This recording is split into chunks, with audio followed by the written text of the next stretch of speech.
I guess we're ready to go. Yes. Yes. Ready to rock. Welcome back to Chat with the S-Men, episode 8. Episode 8. Episode 8. Which is health and keeping healthy. There we go. That's going to be led by you. Oh my goodness. I'm not sure led by me, but I'm going to talk a lot. Led by you. And it's going to be, yeah. You don't want me talking about food, because I'm all about consumption, dude. Right? Oh my God. So am I. Did I mention that I have a spare tire? Nom, nom, nom. Right? Oh my goodness. Yes.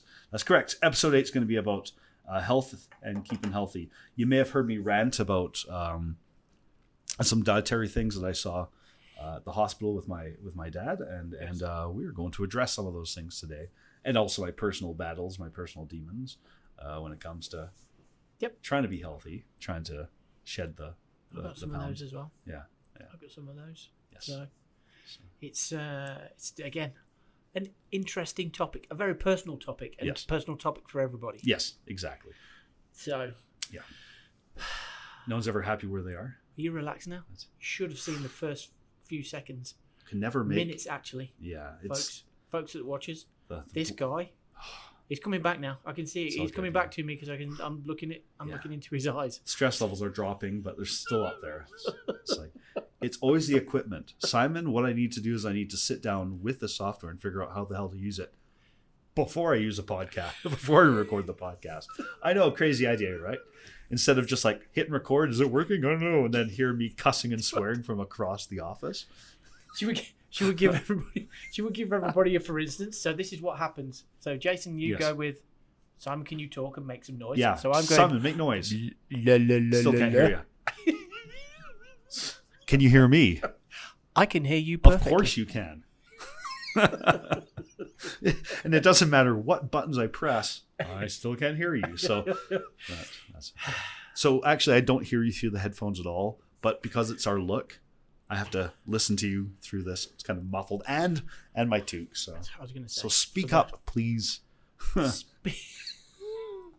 can't hear a thing. Speak. It's because you've got a toque on. That too. Duh. That's which is my my look. Hey, I'm going to move this a little bit closer this time. Oh, maybe not. No, I was going to say. No, yeah, okay. careful. I'm going to. Hi.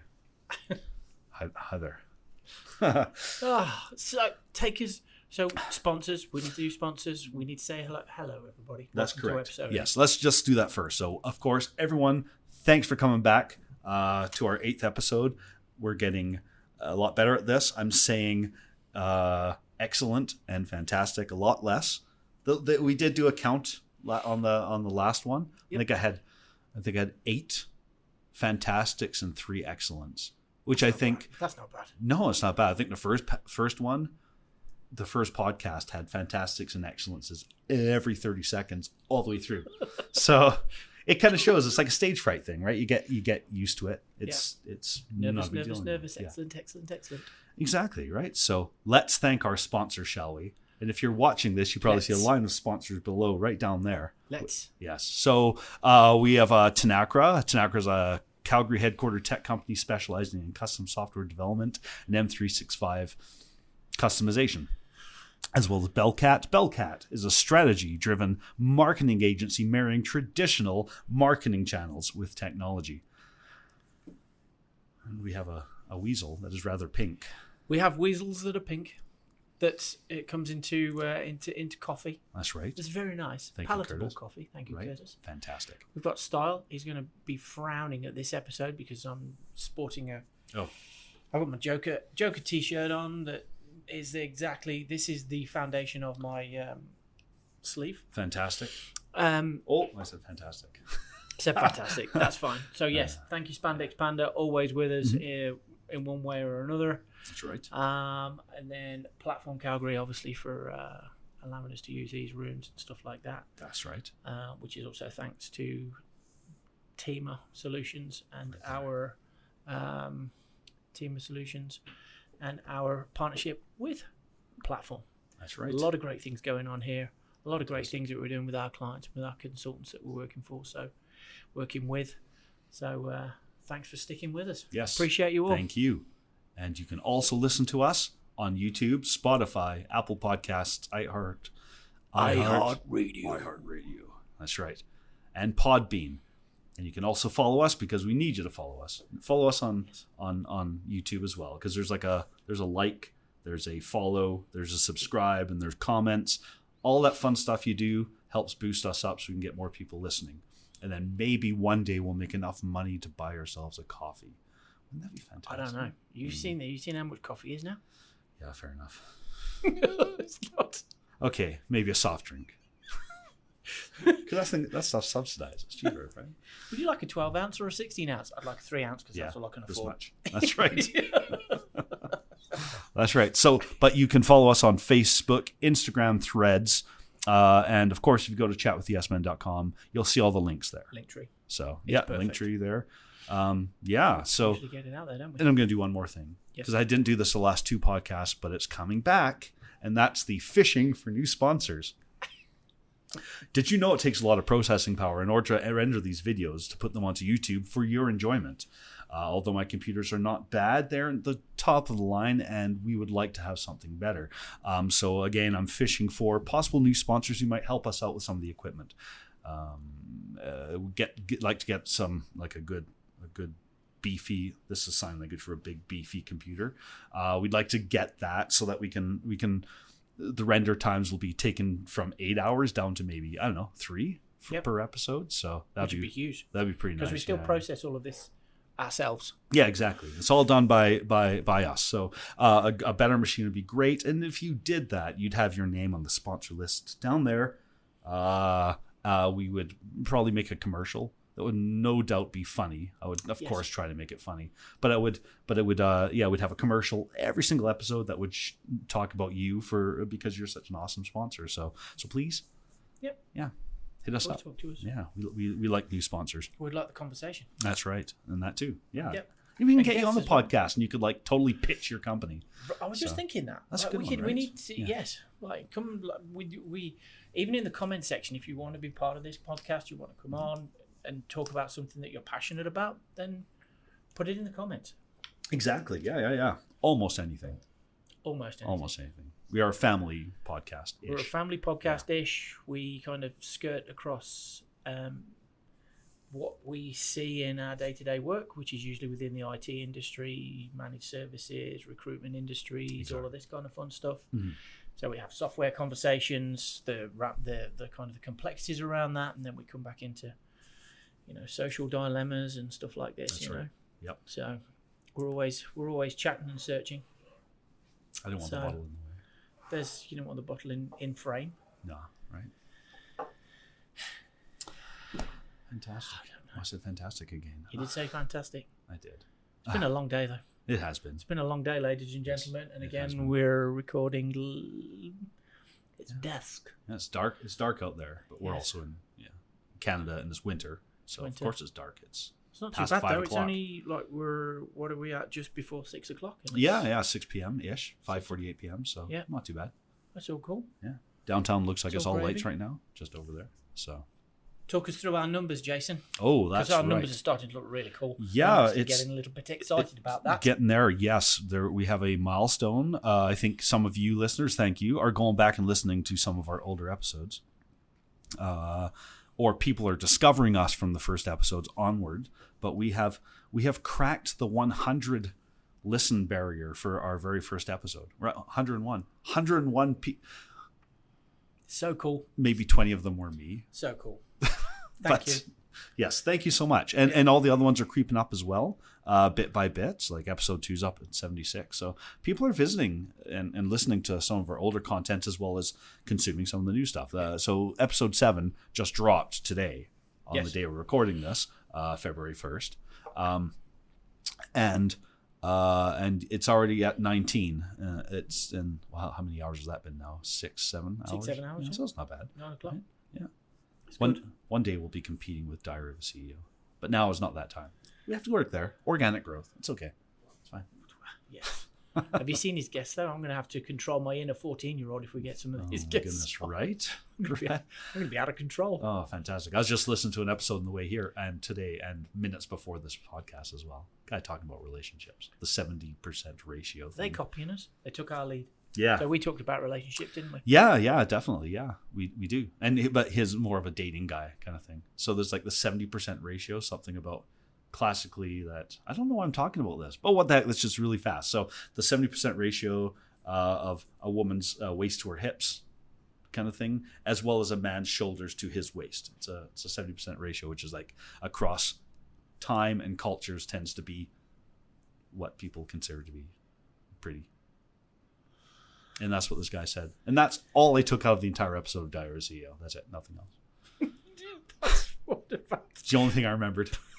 It's like, okay. Yeah. You got me curious on that one. Yeah. Listen to the episode. We'll talk about next time. Alrighty. I mean, the next episode will be about body positivity. But let's be body positive. Yes, that's right. Yes. Which is it? Which kind of it does segue into what we're going to chat about today. Very much so. Yeah. But definitely on the numbers. Mm-hmm. Thanks so much for that. And that is if you can keep commenting, keep watching. Because it's always the bit that's important to us is that we stay relevant, right? Mm-hmm. We stay relevant and we're staying fun for you to want to tune in and listen and watch us. We love you. So, 100% we do. Mm-hmm. So Simon, I can talk forever on this stuff. Do you want me to open up the conversation? Maybe let's open up the conversation. Yeah, I'll get you that. I can ask you a question with that. This is health and keeping healthy. So the biggest question is, what is health, and how do you keep a healthy and constant state? Yep. Is health a constant state? Is it an infinite game even? What food should we eat? Should folks be concerned with increased costs of eating out? What's the process? What's the damage? Interesting. My take on food, it's like, as you know, like I was an athlete early on for a long time, and it's taken me a long time for me to appreciate the actual taste of food. Sometimes it's still a struggle, especially if I'm hungry. Like I'll just, devour a plate of food, and then Joe will say, "Well, what did you think?" Because that was a new recipe I just tried. Oh, was I supposed to taste it? Yeah, and that's it. Yeah, I'm like, it's fantastic. I don't know. I think it tasted awesome. Yeah. Like I'm judging by my plate that I've just licked clean. Right. There's nothing left. It didn't turn me off. I didn't gag with each bite. So it's. But the thing is that food was fuel, right? So you were eating to fuel. So we're in that the mindset is, well, I'm not looking for flavor profiles. Mm-hmm. I'm looking for healthy food. Yeah. I know I'm looking for healthy food, but I'm looking for volume, right? Yeah. I think the only thing thinking back that I really, really couldn't do was when I was in my time living in France. On race days was, if it was an early starter, we had a long transition period or travel period, like 5-6 o'clock in the morning, and you'd be having stick haché and pasta, buttered pasta at like 5 o'clock in the morning. Now that's hard to get down. So I changed that to, believe it or not, Findus did a boil in the bag cod in a parsley sauce. I think I had that. So that was my race. If it was early morning, I was Findus boil in the bag cod with a boiled rice and just. They don't do boil in the bag much in the UK anymore, do they? Like when I last went over, it's kind of disappeared off the shelves because now, of microwaves. I'm guessing, right? Yeah. But it was, it was boil kind in the bag curry. Oh. Yeah, I remember all of those. A chicken all curry. of that stuff. Oh yeah. So. And then the health and food then knits into mental welfare, right? Mm-hmm. How to be and parents, like how do you parent with them? How do you pass on this? There's so much I can talk about. Food education. Well, it's crazy. So Copilot, I asked Copilot. Oh please. What is health? What is health, Copilot? Are you ready for this answer? I'm probably not. Last one put me to sleep. So I wasn't. Let's go. Well, I wasn't because I think looking at our notes, I put "oh my god" and then a lot of exclamation marks. So health is a complex and multifaceted concept that can be defined and measured in different ways. All right. Fair enough. Very vague. Right. I'd like a little bit more beige, please, with my side salad of beige. Right. According to the World Health Organization, health is a state of complete physical, mental, and social well-being, and not merely the absence of disease or infirmity. However, this definition has been criticized for being too broad and idealistic, and not taking into account the dynamic and adaptive nature of health. Some researchers have proposed alternative definitions of health, such as the ability of a body to adapt to new threats and infirmities, or to the extent of an individual's continuing physical, emotional, mental, and social ability to cope with his or her environment. I think we should leave that one there, because I think what you're going to be talking about now, yes, knits into this. What I didn't like was that there's something, here we go, because I highlighted it, income and social status. Ooh. Higher income and social status are associated with better health, as they provide access to resources, opportunities, and services that can enhance health and well-being. And we've touched on this before. Yes. Other podcasts or other episodes where we've talked about the obesity epidemic that's going across worldwide. Generally because food prices have gone up so much that good quality food, the outer edges of your grocery store where there's produce, fresh meat, fresh fish, is just too expensive. It's cheaper to buy a box of ramen. Yep. So you eat the ramen and there's empty calories, means nothing. You're never full, so you eat another one, yet it's just pure carbohydrates, packs on the weight, and you do what you can. You feed your family. It's cheaper, especially in the States, when you got those cheapo menus at fast food. Then it's cheaper to do that than to buy healthy food. So, and when everything in life is skyrocketing in price, you just got to look. You just have to look at and again, we're using the States there as a bit of an example, but some of the bucket of. And it is a bucket of fast food that you could probably get for like $10 on whatever coupons you've got and stuff like that. It's insane, the volume of food, but it's all like we're talking about complex fatty acids and all of this kind of stuff. Empty calories. Yes. Yeah. Empty calories that will just. Here's the thing: it feels good when you're eating it. Oh, fair enough. Yeah.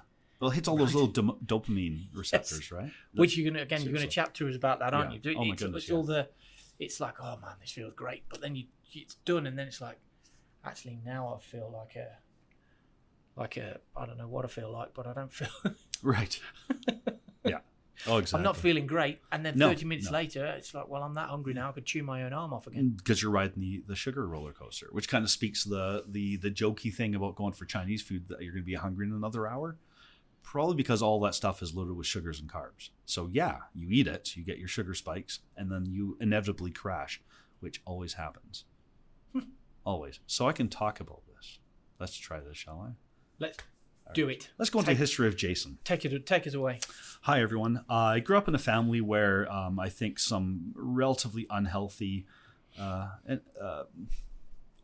relationships with food were passed down to me, and I inevitably accidentally pass it down to my kids as well, and have learned since, but it's hard to unlearn such as a lot of things. So one thing for sure that I did that my mom would do, and I have passed on to my kids, and it's still hard for me not to, is that usually rewards are food-based frequently. Do your chores, you get that type of stuff, you mean? Yeah. Or if something good happens in your life, let's go out for dinner, kind of thing, right? So, and that's a very, very difficult one to unlearn, and I don't know if I can easily unlearn. You pair that up with a definite addiction to sugar. I'm just going to put it that it's an addiction that, unfortunately, thanks to our physiology, you never get rid of if you have that that lean. So it's something I need to watch out for my entire life. So I have always battled the bulge ever since I was a kid. Still battling it right now. I mean, a year ago I was on a very good track, and then the second half of 2023 kind of let it go and up again. I'm always going to be battling this my entire life, and it's fine. But some of the challenge there as well I'm coming back to you've done well, let's go out for a meal. Yeah. Like eating out now it's not a problem, but it's also trying to find restaurants that not only present healthy food but cook in a healthy way as well. And I'm thinking of, okay, well, it's not been submerged for like 10 minutes in a deep fat fryer and all of this kind of stuff, right? Yeah, exactly. And it's actually being cooked by somebody that knows their way around a kitchen, as opposed to something that's, pre-made ingredients, put it all together, and then voila, there's your... Right. And our generation has especially fought against what is considered to be good nutritional advice for decades. We went through the 70s and 80s where fat was the enemy, so eat as many carbs as you want. Like, you can eat an entire thing of gummy bears and licorice because the label says fat-free. So if I eat it, I'm not going to gain any fat because the idea behind it is fat consumed becomes fat in the body, which is actually kind of being shown to be completely different. I was going to say that's not totally accurate, is it? No, it isn't. Fat, dietary, and again, I need to preface this as well, a disclaimer that everything I'm going to say, I'm not a nutritionist nor a doctor. Well, this is your journey. This is my journey personally. Yeah. Yep. So I tried ever since I was a teenager. I've tried different things. My mom as well had battled this as well, and I remember things like Deal a Meal and Weight Watchers and the whole lot, and trying these things as well. And the key thing behind these is that when you go with a low fat, if you're low fat, you tend to be higher carb. And so sugars, carbs overall, you can pick apart saying, complex carbs or what have you, whether it's whole grain or not. In the end, it still does the same thing to your body. The difference between, hot, you can have bread with that's white bread or bread full of seeds and everything. Either way, it's going to spike your blood sugars regardless. It's just correct. The difference is you're going to poop better on the other because it has fiber, more fiber, right? Isn't part of it some of the digestion though? Like we digest with sugars, don't we? Or it initially goes to sugars and then not really. So shoot. Isn't it different because it's part of our issue is that there's a lot of humanity now where we're just not an active society. No, yeah. And I counter that because for centuries it was not really seen to be. You didn't want to look like you were exercising. It was that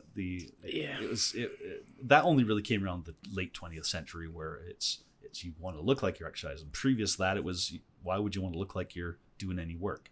Yet these people were skinny, and you'd see photographs of people on the beach in the 40s, and everyone's skinny. Is it because because everyone was in the war, everyone was working, everyone was running 30 hours a day? No, not really. The food that they're offered. Yeah. Well, but as we were chatting about earlier on today, in that period of time, people were not eating.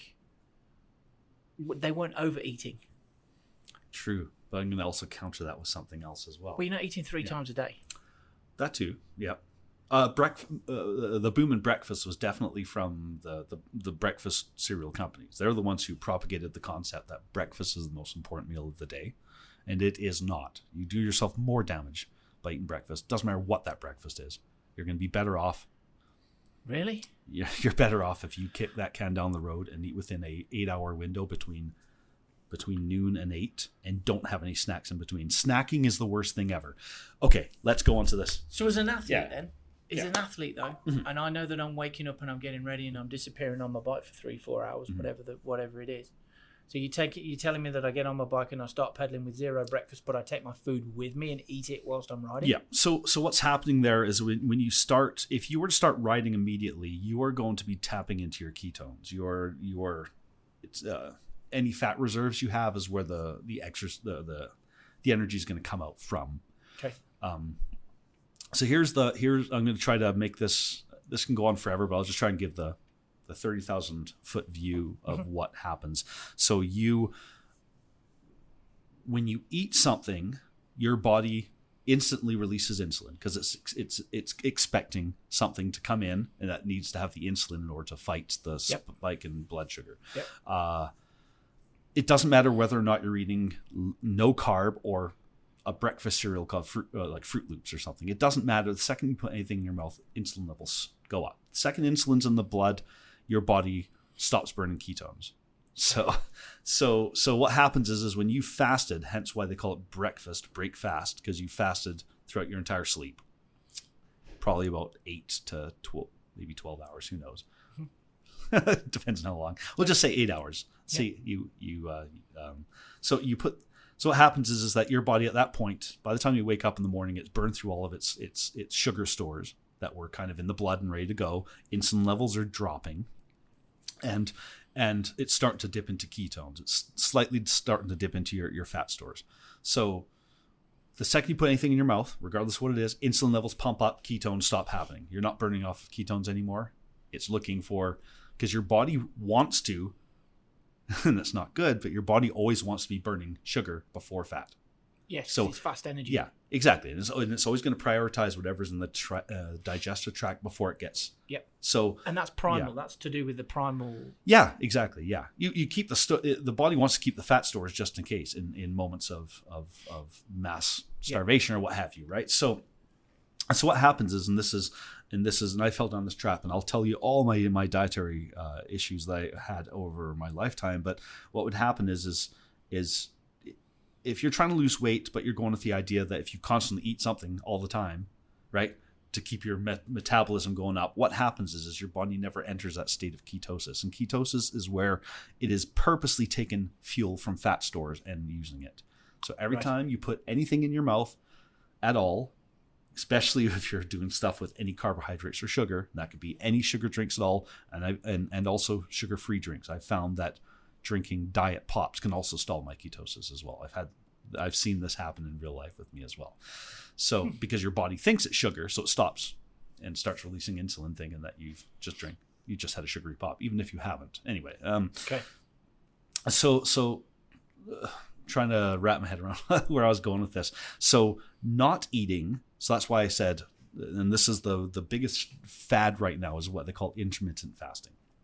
Yeah. So at the very minimum, just to maintain a little bit of healthiness and not have your blood sugars constantly going, and maybe give your body a chance to burn a little bit of the fat stores you have. If you're a larger person like myself, you eat at lunch, and then you don't eat again until dinner, and then end. That's it. No snacking in between. Every time you put something in your mouth, insulin levels are coming up. You're not losing any weight. Nothing's dropping off. So anything, doesn't matter what that something is.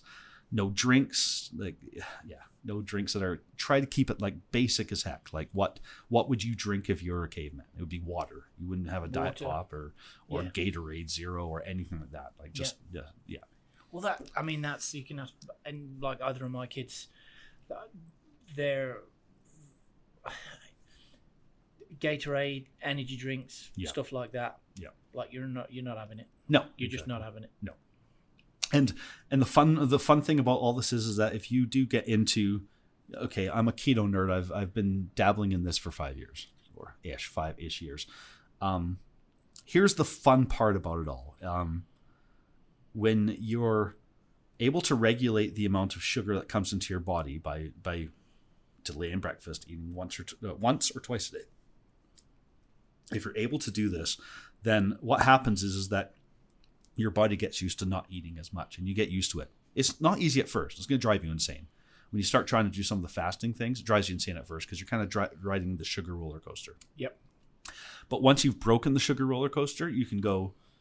At some point, I was doing 48 to 72 hour fasts, and people thought that was insane. They couldn't understand how I could skip a meal. if you're at any point right now in your life where you don't even know how you can skip a meal, you're riding the sugar roller coaster. End of story. You're riding the sugar roller coaster. So really, mm-hmm.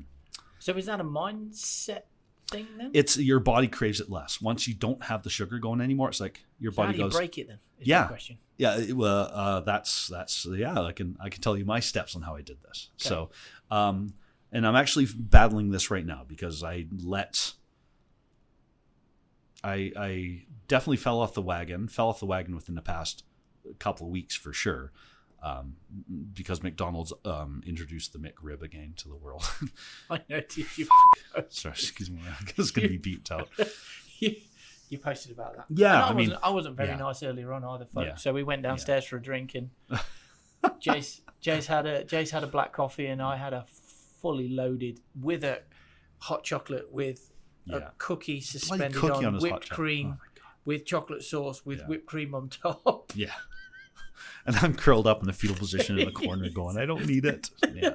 Don't look at this, Jason. Don't look. Right? So this is what I've found. So I know that people think that and it's fine. We don't want to use the word keto or anything like that. But overall, you're never doing yourself any favors by eating sugar. It doesn't matter what diet you're saying you're keeping to. Eating too much sugar is not good for you. And there's so many reasons as to why. But so in order to get yourself used to it, sorry, I'll just answer that question before. How do you get yourself into it? I always have to do it in a staged approach because you will always fail if you try to pendulum swing too hard in one direction. If you've been eating all the McRibs, you can, and then you say the next day you're going to be good and you decide you're going to try a 36-hour fast, you are going to fail. You will not get through that 36 hours. So what you need to do is you need to build yourself into it. So what I do, it's always this way. I do when I decide I'm trying to get back on course, 1 week of just eating low carb stuff, no sugar. Try whatever I do eat. Try to have like no bread, no pasta, all that stuff for a week. Whenever I want, just whenever I want to eat it, I eat it for a week. Like just get myself used to eating that way again. And then after that, I introduce killing breakfast. The next week is killing breakfast with only a lunch and only a dinner.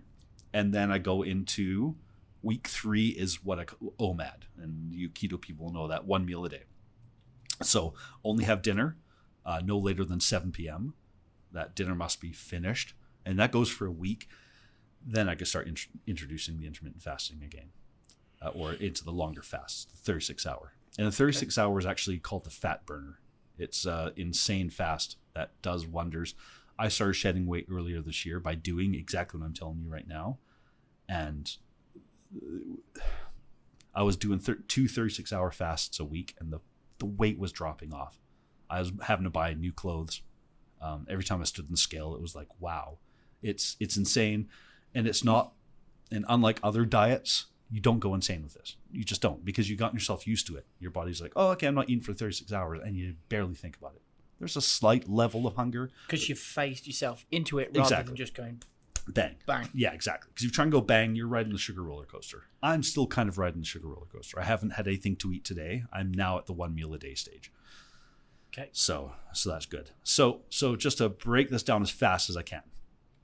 So, and a lot of the stuff is taken verbatim from Dr. Mindy Pelz. She's been on, I'm pretty sure she was on Diary of a CEO. She's also, we watched her. Yeah. So she's a doctor all about fasting. So I'll tell you why people do this. And it may seem insane to you, but there's a lot of science going on with this. This isn't just kooky people like me on podcasts making stuff up, right? Athletes, it's very much relevant to athletes. Yeah, for sure. So what happens on we're going to talk about 36 to 48 hour fast. So a complete 2-day cycle. Right. So in your first 13 hours, you've dropped off. You're not burning sugar anymore. You're burning ketones. The human growth hormone productivity starts going up. That's when some of the repairs start happening to your body. I'm not 100% what human growth hormone. I'm just getting this up. For you boys, testosterone goes up. So if you're worried about your testosterone levels going down, which it can do as you get older, as well as if you have extra weight, testosterone levels get down. You want to have your libido going up a little bit more, bloody fast. All right. So testosterone levels go up after 13 hours. Inflammation goes down. So Yeah. Joint inflammation, stuff like that. Yeah, because sugar causes inflammation. Your body will start Yes. attacking tons of things in your body with inflammation because of what sugar does to you. Sugar's the freaking enemy, people. So here's the fun one. 17 hours after you've eaten, since the last thing you've had in your mouth, you go into something called autophagy. And autophagy is pretty much your body being the janitor. Goes in and goes, oh, okay, here's some cells that are acting weird. They may start looking like they're, maybe going towards the cancer side of things, which is always happening in our bodies all the Yes. time. But a good immune system will always be able to like identify that. So when you hit 17 hours, your body's on super. Yep, this is janitorial duty. Now it's time to clean stuff up. So you go into autophagy, it recycles cells. If any bits are broken from it, your body will just replace it and the whole lot. And they're kind of showing that this kind of stuff is helping with cancer as well. Specifically knocking sugar out of the diet. And some studies are showing that actually a lowering in the risk of breast cancer. Yep.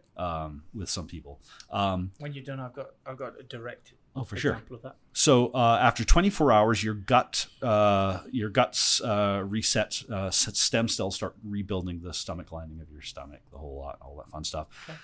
36 hours. When you get into 36 hours, and you're going to love this one because I fight with this all the time, and I noticed this as well in myself. When you get to 36 hours, your body starts looking for. It starts supercharging the ketone production and starts ripping fat from different parts of your body. And you know what the number one place it likes to pull away from is your midsection. We all hate that part. Everyone who's carried any weight, like myself, you know it. This is the one we all hate, is in the midsection. 36 hours is the midsection fat burner. And when I started doing that, it was crazy. It was coming off like crazy, and pants were falling off, the whole lot. It works like a charm. So, wowzers. Yeah, it's kind of neat. And if Wow, you can go to 72 hours now, this is neat. I know I'm talking a lot, but when you get to 72 hours, so 3 full days of not eating, again, you're going to have to work yourself up to this, and I have yet to do it. Even when I was losing weight like crazy, I haven't done this. But what happens with 72 hours is your entire immune system apparently resets. So this is important to people who have autoimmune issues like lupus, the whole lot, where it starts tackling your body. Well, I was going to say, lupus, fibromyalgia. Yeah. I'm thinking of maybe multiple sclerosis potentially. Yeah. Because Canada's still the leading show for that. Mm-hmm. The cancer stuff is that's good because the self cleansing and stuff like that. Yeah. Amazing, isn't it? Like you start thinking about this stuff, it's like, wow. But it's logical. Yeah. It's logical because if we go back in time, we've already referenced the 40s and the 50s. Yeah. But like even if we go back to the 30s and the 20s and the 30s, and you look at your old family photos, if you're lucky enough to have photos that have been kept around that long. Yeah. And you look at folks and you go, oh man, look at great granddad who was, 6 foot whatever, and like you look at the way he's clothed and everything's fitting properly. Yeah. Right. And that could be because there's no cereal aisle back in those days, or maybe because there was no ramen, or the middle aisles full of processed food. In those days, on my mum's side, we had a family post office. Yeah. So yeah, you're absolutely right. Everything was natural, but everything was very seasonal. Yeah. But people were not eating 3 squares a day. Yeah. Like overeating. Mm-hmm. Yeah. Right. And you sure as hell weren't snacking in the middle. Yeah. I mean, yes, there's but like one of my uncles used to say, if you used to smoke because if you felt hungry, you just had a cigarette instead. Yeah. Yes. Which is it's a hunger suppressant. I think we both know that. Yeah. Like we've gone through our smoking days and stuff like that. Which I kind of get that. Yeah. But so anyway, my story about the cancer thing. So we rode from the city of Leicester to Paris. Took us a week. Cool. But that was to fund a fellowship. A fellowship is people in the laboratory to research the prostate cancer, and he wrote a thesis on green tea. So he worked out that in the Asias, prostate cancer wasn't really a thing. Uh-huh. And it was a consumption, and then worked out that, like, holy smokes, like green tea. Like, let's have a look at what they drink. And it was water, and it was green tea. It wasn't a black tea or a black coffee or something like that, or something with high sugar content. Yeah. So that's what we researched. And the research that he had, that he came out with at the other end of it, was, because I was there when he released the research and the findings, and I'm kind of like, okay, I'm green tea now. Yeah. Oh my goodness. That's one of the approved drinks on the fast as well. So yes. Yeah. And it's also approved as a bit of a fat burn as well, isn't it? The green teas. Oh yeah. The sencha loose leaf and all of this kind of stuff. And what he found was the cancers that were put into the test subjects, into the prostate, the water, the cancers remained controllable. In the black, with just being fed the black tea, the black coffee, the cancer increased. Really? Okay. Yep. Interesting. The green tea reduced and eradicated. Well, I'm still not stopping drinking coffee. Neither do I. Yeah, but my prostate's just going to have to figure out something, another way of peeing. But there's the medical. But there's the medical thing. Yeah, Now, the interesting stuff is that that's not common. No. The sad thing is that isn't common knowledge. If it was, then we wouldn't need. No. We wouldn't need Movember.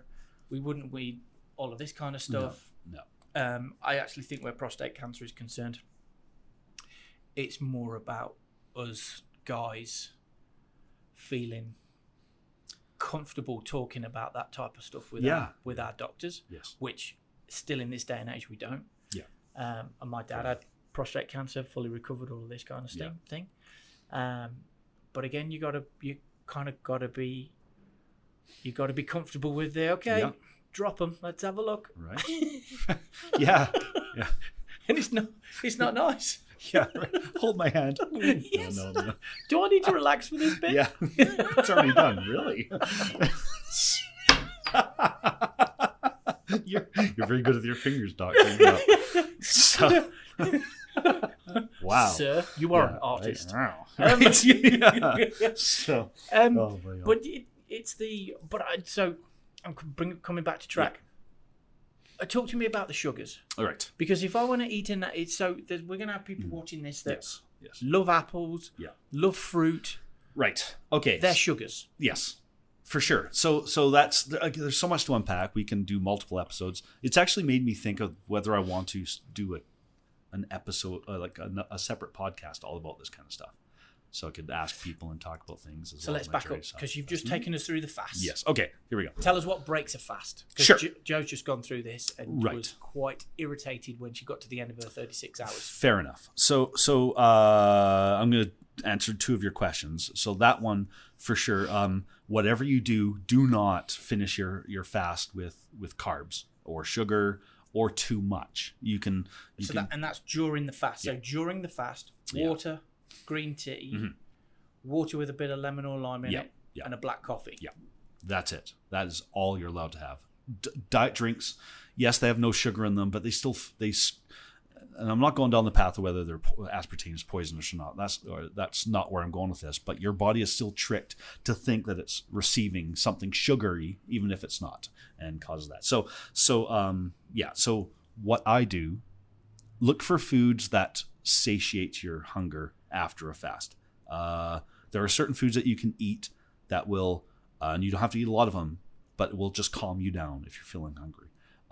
Eggs are a superfood. They have everything you need, including all the minerals and stuff in there. And us mammals have been looking for, if we have a carnivorous tinge at all, we all hunt for eggs.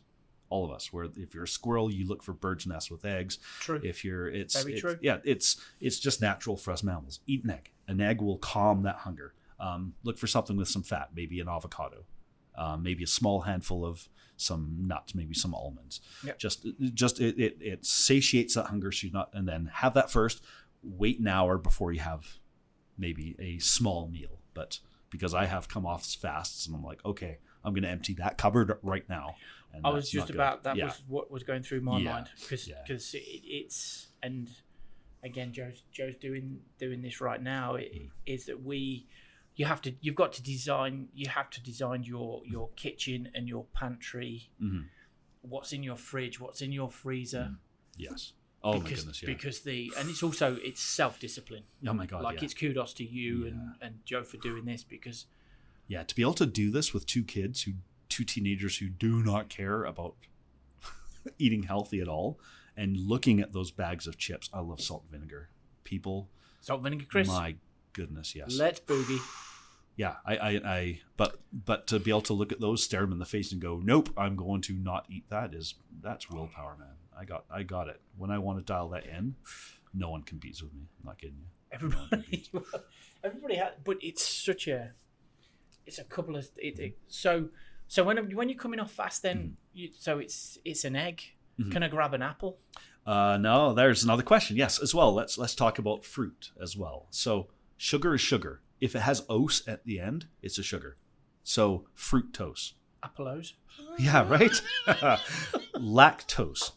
That's in your milk. So yes, your milk is a source of sugar as well. Lactose. So you can have lactose-free milk, which is what we have in our house? That's possibly. I've never actually investigated that more. It's a good question. I'll come back to you next week. But so fructose, glucose, obviously, high fructose corn syrup, the number one enemy I'm of pretty things. sure. Oh my God. You've got a fact on that, haven't you? Because I didn't realise this until you shared this over a beer with me. So what we'll do is we'll talk about fruit first. So here's the neat thing. If you people are going to, and I'm sorry, Jugo Juice and all you guys, or Booster Juice, but if you're thinking you're doing yourself a favor by doing juices, bloody stop. They are just as bad as having pop. Who the heck... This was on Diary of the CEO. Yeah, exactly. Yeah. The fruit content and the calorific of an apple, but you whack it through a blender and it changes. It goes nuts. It buggers you up. Yeah. Us humans we're used to having our fruit in its whole shape. We bite into the apple, we eat the orange, whatever. Because what you're doing is you're taking in the fructose, but you're also taking in the fiber. And there's kind of this weird cancellation that happens when you do that, right? When you juice things, you're getting rid of the fiber and you're going just straight to the fructose, right? Because most of that, all that pulp is left behind is the stuff you needed to stop I needed a minute a few seconds to think about that. So if you have one apple that's been juiced and you drink it, your blood sugars will go skyrocketing. If you eat one apple, your blood sugars will go up, but it'll be a gradual increase and a gradual decrease because it's using the fiber as well to counteract some of it, right? Right. So stop juicing, people, please. I can't. It's so bad for you. You think you're being healthy, but you'll notice that you aren't. You aren't losing the drop of weight. No matter how many Jugo juices you're drinking, there might be a reason behind that. So, and overall, and this is specific to, this is dear to my heart because this is part of, again, I'm still fighting this because I have an addiction to sugar and I will be fighting this the rest of my life. And I'm having a hard time right now, but my mom passed away from type 2 diabetes. My dad has it as well. It can be avoided for the most part if you just eat properly and avoid the sugars. What happens, this is type 2 diabetes in a nutshell. All the cells in your body have been flooded with sugar for years and years, just all the time sugar. You've had chips, you've had pop, you've had pasta, you've had breads. Your cells are being flooded with sugar, and your body releases insulin to try and stop that sugar from doing bad things to you. Over time, your cells start to become resistant to the insulin. It's just like, we don't care what the insulin says anymore, and your body goes, oh yeah, that's what pumps out more. And and it gets to the point where your body just goes, I can't produce enough insulin to counteract what you're putting into your body, and it gives up. You've hit insulin resistance, and that's what type 2 diabetes is. So it is not a death sentence. It doesn't mean that you have to now take insulin for the rest of your life. What you need to do is you need to bring down your cells and their insulin resistance, and the only way you're going to do that is by cutting out sugar and carbs out of your diet. And your body will start to get used to the fact that it's not getting bathed with sugar all the time, and your body, it's going to produce less insulin because it doesn't need to, and you can actually pull yourself out of type 2 diabetes with the stuff. Again, this is anecdotally, but there's so many examples of this happening. where you can pull yourself out of it because you're not eating all the sugars anymore. One thing you can tell that you're insulin resistant is you have a spare tire. What happens is your body, the first thing that gets fat when you've had too much sugars is your liver. And when that liver gets too fat, it has nowhere else to store it, starts spilling out to around your waist. Your internals and your waist. So, and that's when you get visceral, I think called visceral fat. I can't remember the stuff that kind of hugs around. Yes. The bad stuff, it's right? It's organ fat. Organ fat. We don't want that stuff. So that's, and it tends to spill fat. out and you get a gut, right? So that's a first sign. And I have one, which means I have become insulin resistant over time. But when you start getting to that 36-hour fat burner fast, it starts eating that first because it knows that shouldn't be on you. Right. And it's and that's crazy. Yeah, isn't it? So man, sugar's the enemy. Stop it. And it doesn't matter where the sugar comes from. But to answer one of your questions, yes, high fructose corn syrup is a son of a gun. It attacks the liver. Worse than alcoholism, you said? Yes, it attacks the liver first, more any other type of sugar. Like when A&W is showing that their root beer is made from sugar cane, that does matter. Like sugar cane doesn't affect your body as much as high fructose corn syrup does. But high fructose corn syrup's cheap. That's why Coke changed its recipe in the 80s, because they were looking for a cheaper source of sugar. They found high fructose corn syrup and they tried to change their recipe to handle high fructose corn syrup, called it the new Coke. Everyone hated it. But they refined the rest. They said we brought back the old Coke. They didn't bring back the old one. What they did is they got better at refining the recipe so that you didn't notice. Still high fructose corn syrup, but they called it Coke Classic, and now that's what our regular Coke is, right? So, but high fructose corn syrup, bad. It attacks your liver. It attacks your liver first, so much so that you can get a really fatty liver, and you can get cirrhosis, much like an alcoholic. Like there's examples of people now who have obesity with the obesity epidemic in North America, where these people have had far too much high fructose corn syrup, and in a post-mortem, their liver looks like they were a lifetime drinker. Like me. So yeah. Well, here's an update, and this is, and I can't share too much of this, but it's exciting, and it obviously involves Spandex Panda, one of our Hi, Spandex friends. Panda. Thanks, Curtis. Hey, Spandex. But we're putting something together. One of the people that we are working with this year, this is on the cycling side of it, is it's actually a registered charity called Winning the Race with Diabetes. Who is the founder there is Ryan DeWald. And I just think with this topic, he's just going to be a superb guest to try and get on this. So Ryan, if you're watching us, then I'm coming after you, buddy, because you need to get on here and talk to us about it. Please, yes. So we're talking about somebody that runs a UCI, so Union Cycliste International level continental team of bike riders. So travels the US, Criterium Series. I think there's a national series that's televised and all of that kind of stuff. Yes. Bunch of awesome athletes. Ryan, as a pro, was diagnosed with diabetes as a 37-year-old athlete, still competing, and couldn't work out why his performance dropped.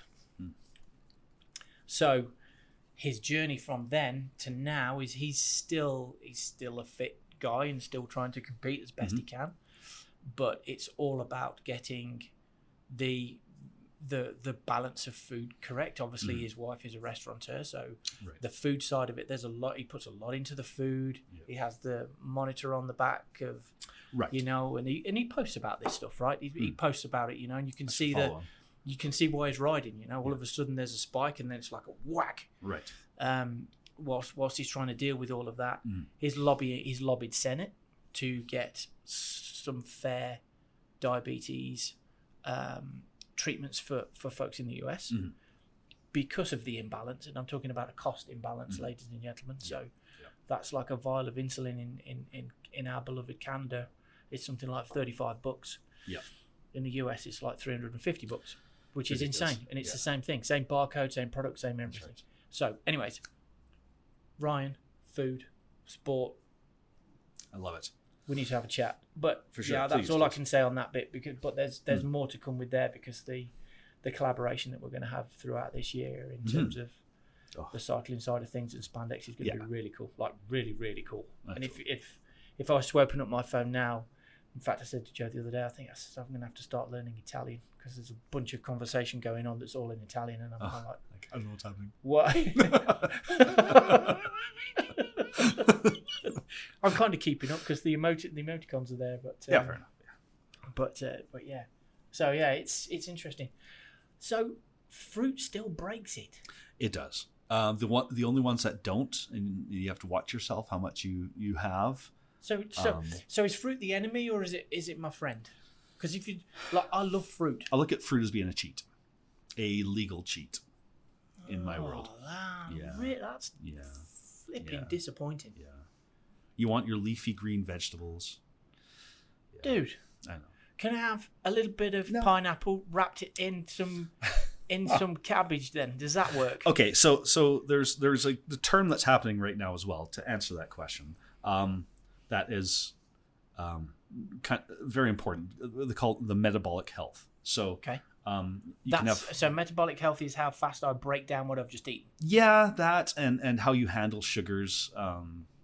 I don't know I could just make it in broad general terms. Someone like me has poor metabolic health. I've had years and years of poor eating choices. And again, like I've been on and off keto for 5 years, but I haven't stuck to it long enough. And there's a certain point where if I stick to it like a saint for long enough, I can flip that switch and actually have good metabolic health again. At which point it opens it up and I'm in a world of those skinny, fit people who can eat whatever they want and never get fat. I don't have that luxury because I need to break the bad metabolic. So there is a reset. So it's a reset point, but it could be up to 2 years, my understanding. 2 years of like a saint. And I was only able to do it. Again, my addiction to sugar is overpowering sometimes. But I was able to maintain this for 5 months at the beginning of 2023. And in that 5 months, it was flying off me like crazy. But because it was flying off me like crazy, I thought, a little bit of a cheat here, bang. It's like an addiction. I used to be a smoker. It takes one cigarette for you to all of a sudden be back onto buying a pack a day. Yes, it does. So. Yes, it does. Yeah. So same kind of thing. I need to stick to this for a very long time. I need to do it for my health. I need to. Yeah. Well, there's that. So what I'm hearing then is it's the diet. Yeah. So number one, you've done, as a recap, you've done your research. You've found something that works for you. Yes. So you can look at. So you're looking after the aesthetics. Mm-hmm. You're looking after the internal health. Yeah. You're looking after your mental health because you feel better. Oh, that's a good one too. But to really get to the utopia of what I know you want, mm-hmm. It's that what I'm thinking there is that's where the NLP comes in, because NLP fascinates me, neuro-linguistic programming. Okay. So that's the actual psychology of turning something into a habit forming. Yes. Okay. Yeah. Right. Yeah. So it's that. Very much so. And if I do that for long enough, all of a sudden, I'll sit down at my desk and I'll be doing this with a bottle of water and right. Yeah. Yeah. So you have to break that habit, or you train, but you do train yourself. Mm-hmm. And I've got a book on that at home. Oh, fantastic! And it's all linked to sports psychology and all that stuff. You brought out one thing as well. So the one thing I tried when I was on my super weight loss of 2023 was I was doing what's called a healthy keto, not the keto where you eat all the bacon in the world and cheese and nuts, but it's the idea is to I'd eat one meal a day, and it was kind of boring as hell, but it bloody worked. Is I'd have a huge leafy green salad. I would jokingly say a salad the size of your head. He loves his salad, ladies and gentlemen. Oh my goodness! And leafy green stuff, man. Don't not icebergy stuff, which is mainly water. You want leafy green because in that leafy green stuff is all the vitamins and minerals that you need. Yep. To be a healthy human being. And when you eat those things, your body takes them in better as well. The magnesium, the calcium, the whole lot. Milk is not number one source of calcium. One of the best sources of calcium is because a lot of that calcium you drink just disappears out the other end. One of the best ways of having calcium is a good leafy green salad. There's lots of calcium and magnesium inside there. It actually absorbs better. Your body wants to absorb it from the plant matter. Yeah, it's crazy. So don't take multivitamins. Multivitamins are a great way of making your pee really expensive. So because your body doesn't know what to do with the capsule, just out the other end. But having your leafy green vegetables, you get all the stuff you need. You get your zinc, you get your magnesium, you get your trace minerals that we need to function as a human being, all in your leafy green salads. And I finish it up with a drop of protein, small steak, bit of chicken, with the skin on, because you need the fat for satiation, for satiety, so that you feel like you've had something good. So leafy green salad, a little bit of protein, turns off the hunger signals. I'm good for another 24 hours. It was as simple as that. So that's how I did it. Now, bonkers. Now, one thing you said, something about mental health.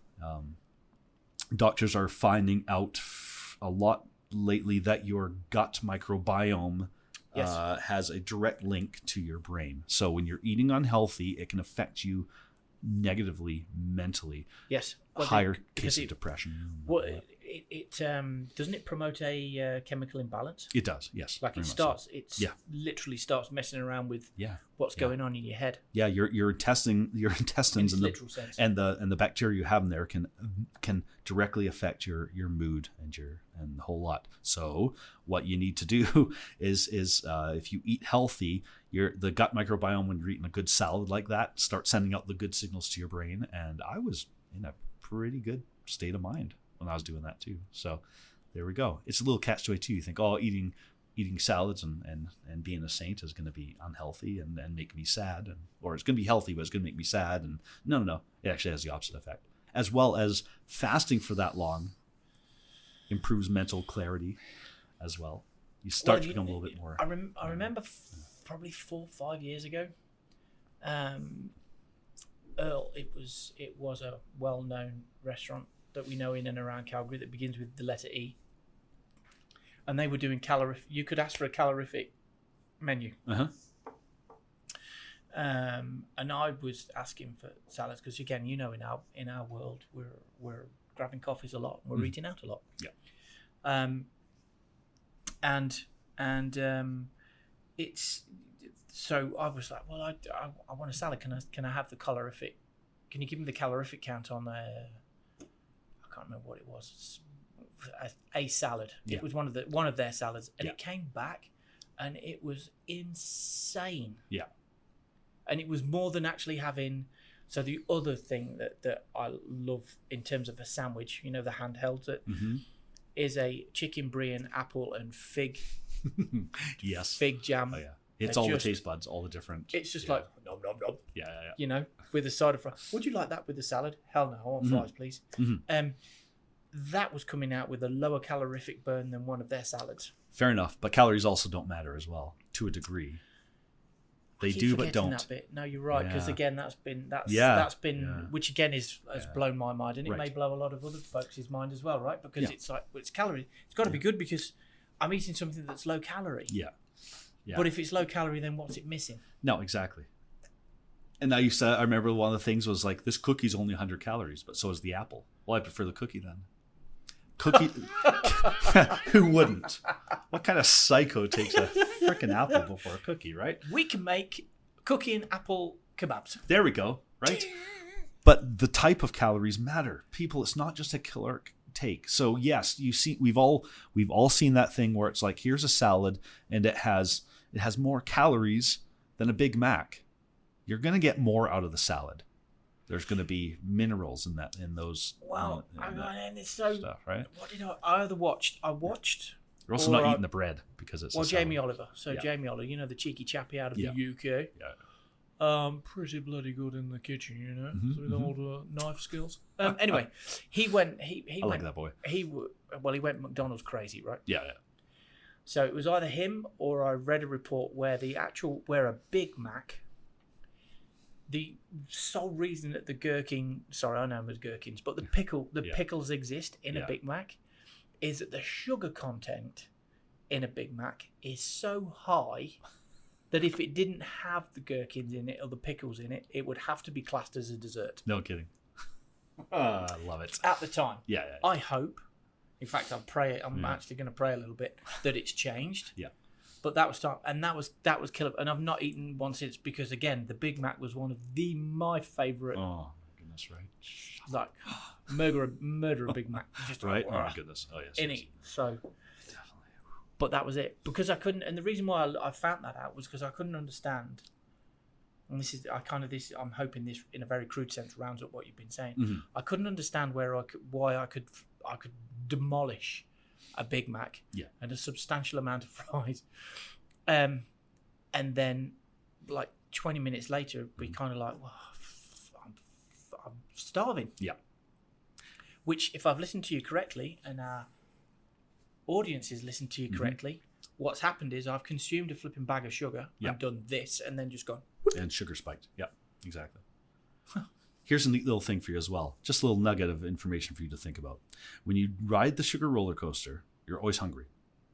Then you have a sugar crash, so you want something else to eat. Up and down, up and down, up and down. And you can easily overeat. Easily, because your body's like, fix me with more sugar. And when I say sugar, that could be carbs. My favorite source of food is bread. You sit me down in front of a loaf of bread that's nice and warm out of the oven. Goodbye. Like that loaf's gone. Have you been to Good Bread yet? No. I'm trying to avoid it. So, okay, to get back onto this, one of the reasons why you don't see obesity in the animal kingdom at all is because they have not manufactured products that are outside of what they naturally are geared to eat. Right? Dogs don't have bakeries. Well, we give them bakeries, which is I don't know. Have you been into?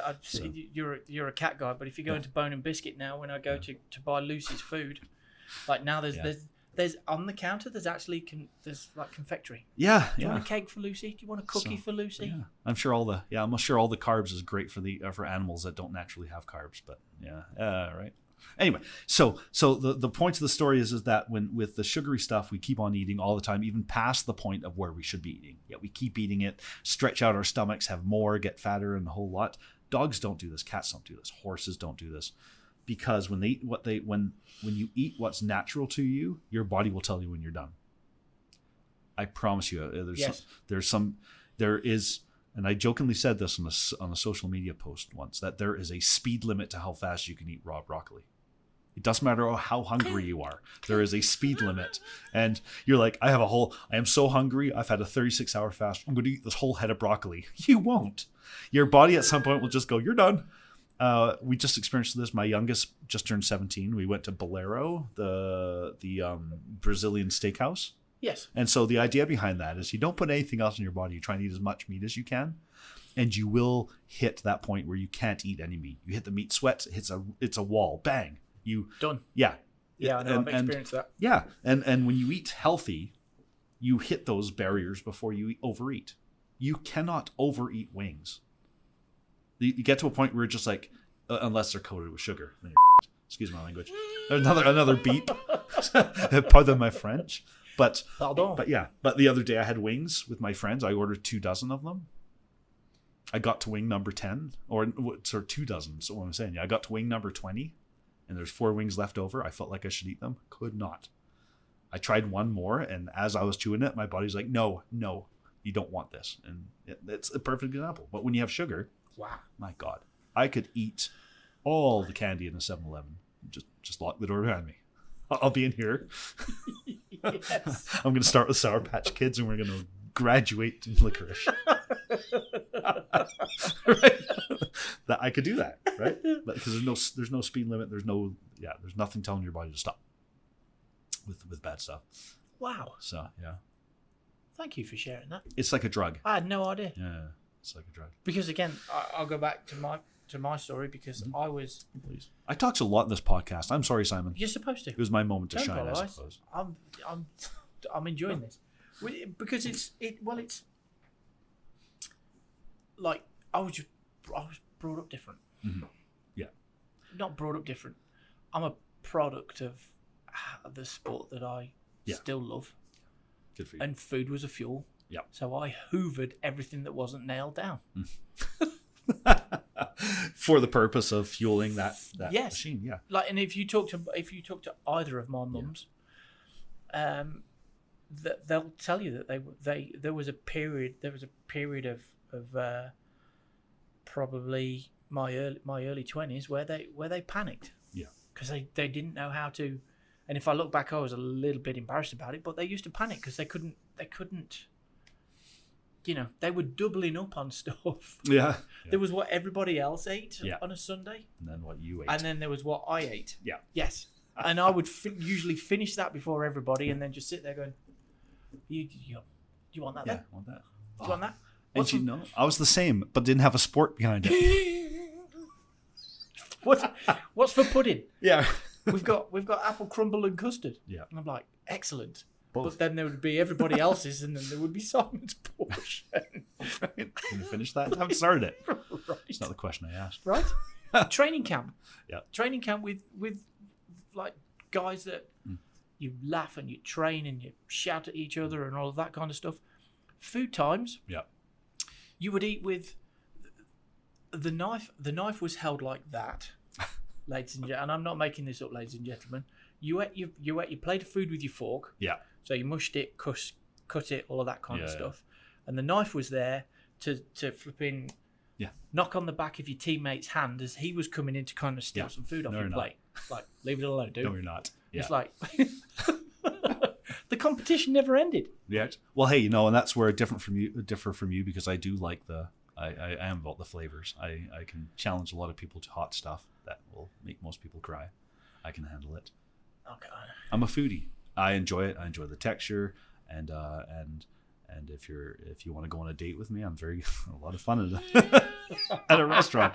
Yeah, I am single, but I'm not looking. But thanks for asking. I'm better now. I'm better now. Honestly, I'm better now. But I'm still at the level. I'm still of the mindset of there's still a price, and I know there's some amazing chefs out there and some amazing restaurants. Yeah.